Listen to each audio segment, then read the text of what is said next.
Hi hello welcome to Blasters arena. Kerala Blasters വളരെ മോശം സമയത്തിലൂടെയാണ് ഇപ്പോൾ കടന്നുപോയിക്കൊണ്ടിരിക്കുന്നത്. 12 മത്സരങ്ങൾ ISL കളിച്ചപ്പോൾ 7 മത്സരങ്ങളിലും ബ്ലാസ്റ്റേഴ്സ് പരാജയപ്പെടുകയായിരുന്നു. നിരവധി സൂപ്പർ താരങ്ങൾ ഉണ്ടായിട്ടും തുടർ തോൽവികൾ ഏറ്റുവാങ്ങുന്ന ഒരു ബ്ലാസ്റ്റേഴ്സിനെയാണ് നമുക്ക് കാണാൻ കഴിഞ്ഞിട്ടുള്ളത്. അതുകൊണ്ട് തന്നെ മുഖ്യ പരിശീലകനായ മിഖേൽ സ്റ്റാരയെ ക്ലബ്ബ് പരിശീലക സ്ഥാനത്ത് നിന്ന് പുറത്താക്കുകയും ചെയ്തിരുന്നു.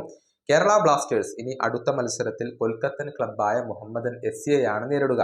വരുന്ന ഞായറാഴ്ച കൊച്ചിയിൽ വെച്ചുകൊണ്ടാണ് ഈ മത്സരം അരങ്ങേറുക. ഈ മത്സരത്തിന് മുന്നോടിയായുള്ള പത്രസമ്മേളനം ഉച്ചയ്ക്ക് 11:30 നടക്കുക.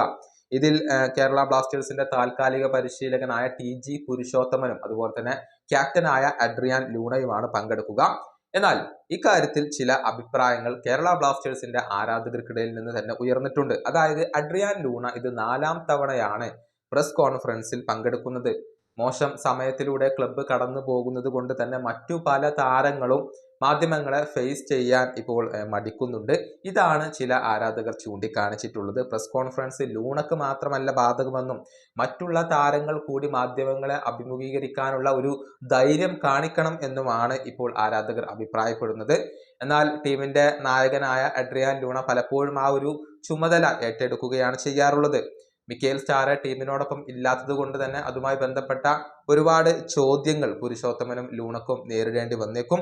അതുപോലെ തന്നെ പുരുഷോത്തമനോടൊപ്പം തോമസ് തോർസ് കൂടി ഇപ്പോൾ കേരള ബ്ലാസ്റ്റേഴ്സിന്റെ ആ ഒരു താൽക്കാലിക പരിശീലക സ്ഥാനത്തുണ്ട് എന്നുള്ളതാണ്. എന്നാൽ അധികം വൈകാതെ തന്നെ മുഖ്യ പരിശീലകനെ ബ്ലാസ്റ്റേഴ്സ് പ്രഖ്യാപിക്കും എന്നാണ് അറിയാൻ സാധിക്കുന്നത്. ഈ വീഡിയോയുടെ അവസാനിപ്പിക്കുന്നു. അടുത്ത വീഡിയോയുമായി കാണാം.